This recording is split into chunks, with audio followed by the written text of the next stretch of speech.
Good evening. God bless. Welcome back, guys. My name is Zach. Happy to see you again. We're on episode 9 in the Health, Wealth, and Happiness series, talking about today, continuing on the topics of building up that foundation and preparing myself for this launch into my new life. It's already begun. I'm laying the footwork, the groundwork, to build this pyramid up to its powerful peak. But I'm still in the process and going through the topics we've talked about so far. I just wanted to mention quickly something about finance, since wealth is part of the description of the channel, or at least this series. And I don't want to make a big deal about money. I'm not promoting a channel that, like, hey, let's all become millionaires. I mean, maybe some people are happy with that type of lifestyle, but I just want to be comfortable. I just want to be a minimalist lifestyle with the things I like to do, to be able to afford to do what I like to do. But nothing. I don't need a $25,000 watch. I just have no interest of any kind. So anyway, there's an old classic book called The Richest Man in Babylon, and it's just a short little book. You could probably buy it on Amazon, or on Audible for like $5. I don't even know, but it's a short, basic book, and it has a little story to it. But the main topic of why it's a financial book is a simple percentage breakdown of how to use your income and how to start building up a wealth strategy. And it talks about even generational wealth, to like just continue building wealth from one generation, to pass it on to your son and your grandson, and his son and his son and his son. Anyway, so you have your income is 100% of your income, whatever that is. It doesn't matter if you make $1,000 a week, if you make $5,000 a week. The idea is to live off of 70% of your income. If you have debt, which most Americans do, to use 20% of your income to pay down your debt, and that leaves 10% to save. And the first time I read the book, I thought it was kind of ridiculous to save 10% when you have debt. But I noticed as soon as I started doing it, and it was a long time ago, I read this book and started incorporating it. And you can learn to live under 70% and have no debt and save way more than 10%. But the strategy behind saving the 10%, even while you're in debt, only using 20 instead of 30 to pay down your debt, is because you start feeling good about having, even if it's $100 at a time, and you start seeing it build up week after week, month after month. It helps you to not acquire more debt. It's a mindset. It's that belief in yourself. I don't want to be subjected to debt. I am a debt. I started saying it a long time ago. Like, debt free is a huge goal. And do I have any debt right now? Oh, I bought a new car 6 months ago, paying my 20% of my, so that the car payment now, I was investing the entire time. I didn't have a car payment for over 10 years. And all I did was shift it was 30% into savings. It was a little more, but I shifted that to the car payment. So now my 20% is paying down the car. It's a quarter paid off, and I only bought it 6 months ago. But anyway, the strategy is to live off of 70%. That's kind of the number you need to work with first, especially if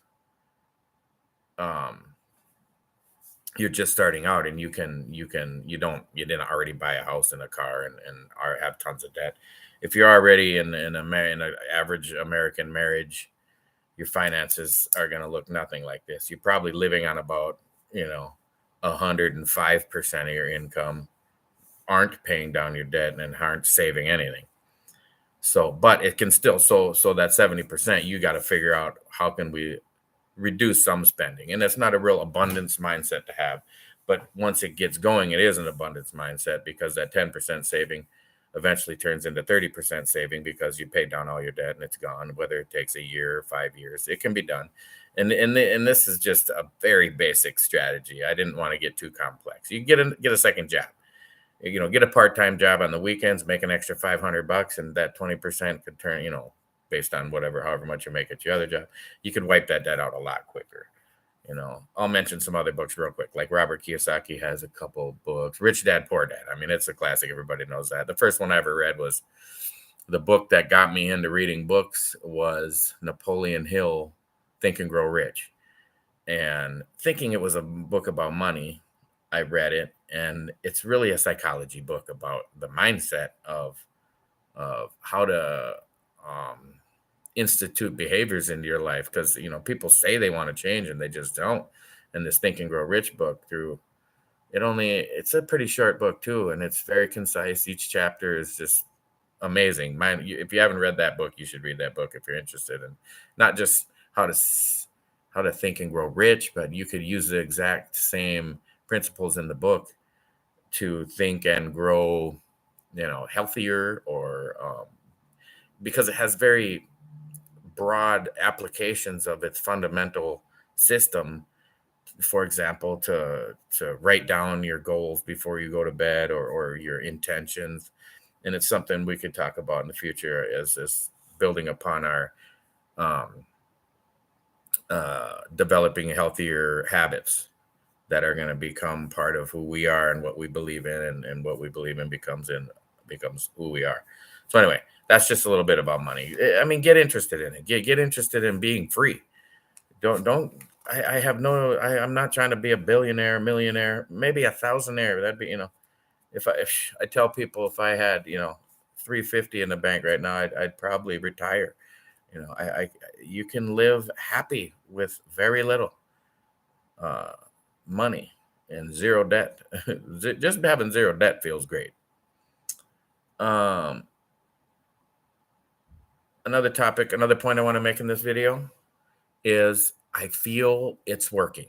I guess I don't even know the date I started making these videos, but this is only episode 9, and I think I only skipped one day. So it's only been like 10 days. And I really feel it working. Like, I don't feel like I noticed it today at work when I would have snuck away and went outside and had a puff of my e-cigarette. And I was like, hey, I'm not even thinking about it. I'm not trying to not smoke. I'm not trying to not, drink coffee in the morning. I'm just thinking about what I am doing, not what I'm not doing. That's why a lot of people diet fail, because, what can't I eat on this diet? It's like, what can't you eat? How about what can you eat? You can eat healthy food. The next video, we're going to have some more breakdowns of some healthier food options and choices. And it's so easy. It's so easy. The first year I got diabetes and lost I went from like 315 to like 245 in like no time, just a few months, and kept it off for quite a while, and then let it start creeping back, and then drop down even more, down to like 215 or 210. And then now it's fluctuating between, like 250 and 265-ish. And that's somewhere around where I'm at. I didn't weigh myself today, but I'm at the higher level of my normal waves. So it's kind of I might have a weigh-in before we launch here in the next few days. Like I said, Monday, I'm gonna kind of let the cat out of the bag of what type of intensity level I'm planning on going with this strategy. Because like I said, I don't want to lose weight too fast. I don't want to go too hard, too strong, and run into a wall. I just want to grind it out and just be a gym goer, be a fitness buff guy. Be that guy that's just smiling. You ever go to like an MMA gym and the baddest dude in there, he's just smiling and having a good time, and they're always the friendliest guys that wouldn't harm anybody. And you get them in the cage and they're just a destroyer. This ability to be in control, and also in control of that. I say, like, I'd rather have the ability to just decimate the nation and have the control to not do so, than to be harmless and end up blowing a lid in a high school. Be strong, be powerful, and have it under control. Anyway, I feel it working. I feel the grinds coming, that it feels good. That, I've been trying to talk to more fit people, and and even women on dating sites, like really fit women that are just getting after it. And I find them so motivational, so inspirational. It's like there's no excuse. Oh, I have to work late tonight. I have to work till, I gotta start at 7 and work till 10 at night. Well, then they get up at 4 and go work out before work. I'm just blown away by some people's already established habits to the point where they're not thinking about how am I gonna work out today. It's like it's just gonna happen one way or the other. Okay. Oh, something else I wanted to bring up, like hobbies and interests and activities and things you're going to do, because when you're not an alcoholic, when you're not a drug addict, I didn't even realize how much time you spend smoking. Like it's just something you do when you're not doing something else. You just go, you're sitting around bored and you puff a cigarette or eat a cigarette. I was using off and on. When you're not drinking and doing drugs and smoking and drinking coffee and doing all the things I'm trying, what are you doing? Because we're gonna have to fill those voids. Like if you've been sitting in the bar for 5 hours a day every day after work for the last 10 years, you're about to have some free time if we can get you out of there. And so I just wanted to pop off a couple of my hobbies and interests over the last, well, pretty much the last 5 years has been like hiking and camping. Has become like backpacking has become a big part of what I really enjoy doing. I mean, I even like take weeks off of work to just go hike the Superior Hiking Trail, and I might have mentioned that before. But also, I play guitar. I don't know if it's back there somewhere. Oh, there's some amps there you can see stacked up. My guitar's in the corner over there somewhere. Love playing electric guitar. Even if you just pick it up for 10 minutes a day, it's a very fun hobby, and it's cool. It sounds cool. Um, Board games, reading, learning new languages. I love practicing Spanish, especially, there's a lot of Spanish speakers at my work, so it's easy to find people to speak Spanish with. And they're always, I'm not very good, but I have been practicing on like a phone app. I don't want to advertise the name of the app, but just even the little free apps, you practice 15, 20, 30 minutes a day. And after a year, you can go to a restaurant and ask for a table and order food. And, so it's kind of fun. Running marathons, hitting the gym, I mean, filling the time with positive things, like, just think of even when I was a kid, they called the television regularly. I heard adults call it the idiot box, because even their parents didn't have them. And what did kids do in the 40s and the 50s, before, they played with little tiny toys. They read books, like if you go back, people started reading and we got away from that. And man, if I could have an election where something on the ballot was to just I hate to say it because I'm on the internet right now, but I would vote to ban the internet. Just get rid of it. It would collapse the world and the economy. I know, so it's not a real thing, but man, it would be nice to have your children spend a little more time interacting with other human beings in the real world over um, sitting in front of cartoons or YouTube videos or whatever they're watching. People playing other games, and it's just time consuming and has no benefit. I'm sure educational YouTube videos I love. I watch them all the time. Psychology, teachers and language learners, and I mean, just stuff you're interested in. The YouTube videos can be very helpful to, or any other streaming services, podcasts and stuff.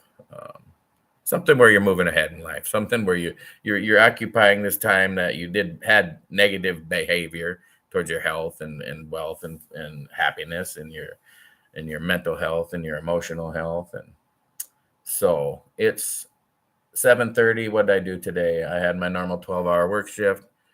The last 2 days of the gym, I just smoked my legs. So I was going to go just do core today, but I backed out, and I was just like, that's it. I'm taking a day off. I'm going to relax. So I'm sitting here. I'm drinking my water. I already got one glass down. We're going to pop another one off. Probably going to drink some sleepy time tea pretty soon. And, to fill my time, because I don't go to bed at 7:30, probably 3 hours from now. So probably make something to eat. in a minute here as well. Try to not eat too late. I haven't really talked about some of the ways, like I said, I lost all that weight when I first found I had diabetes. No, it just popped in my head. I'm gonna make maybe tomorrow's video or one of the next couple videos. I'm gonna just spend 20, 30 minutes and just say everything I did in that first 3 to 6 months. And because it was a big change in life. It was similar to what I'm doing now. It's like this is my reinvigorating from that time, and a lot of it's going to be the same. But I'm gonna make a separate video for that, so I don't want to talk about that right now. I want to just thank you guys again. If you made it to this far, another 15, 16-minute video. I was hoping if anybody's got anything out of these videos, if you could, any of the foundational items I'm building up, if you've done any of them, if you've thought about any of them, you want to do anything, to leave a comment, to ask questions like, oh my God, how did you just quit drinking coffee? I have to have it every day. Well, I can tell you I didn't just quit drinking coffee. It was a year ago, and I've read some information about it, because you're going to have some bad headaches and tension in your neck. And you don't want to just be popping pills to try to counter this pain, but black tea was a big help.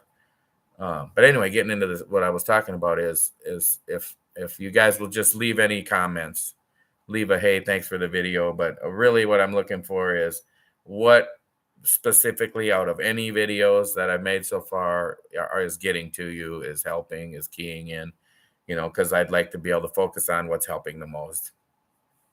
And I want to help myself get to where I want to be. And I want to use this YouTube launching platform to motivate me to get to my next level. And one of my next levels is to help people. I think it's at the foundation of who I am is I'm a Christian. I feel like I'm a Christian before I am anything else. And what I want out of this channel is to be a helpful person, to be a good Christian. Or, I don't want it to sound too cheesy or like holy roller, because I am. If you grew up with me in Minneapolis, I did not live the holy roller life, and I am not about to claim to be any better than anybody else. That is for damn sure. So I feel like this is a natural ending to this video today. I'm a little sleepy. I was bobbing my head at work for the last few hours. Not gonna lie. But if you've made it this far, thank you again. Please like, share, or subscribe. I can understand why people don't want to share it, but because I've not shared many YouTube videos in my life except for my own now with all my family and friends, which just to prove a point that most of your family and friends don't support you as much as you think they would. But the people I have, I can see if you have a public subscription status on YouTube, I can see the few people by name who subscribed, but mostly I can see it was people that I don't even know. Some coworkers have, thank you. Some haven't. That's okay. Praise the Lord. Give Jesus all the credit. Turn off the news. Turn off the world. Go outside and talk to your neighbors. It is not as bad as they're making it seem. We're going to be okay. Yes, there's a lot of negative things happening in the world, but there's a lot of good. There's a lot of good people. Let's focus on the good people. Let's be the good people. If we can just get enough people to be good people, how bad could the world really be? So, all right, guys. Good night. Thank you. We got to find the end stream button. And we'll see you guys tomorrow.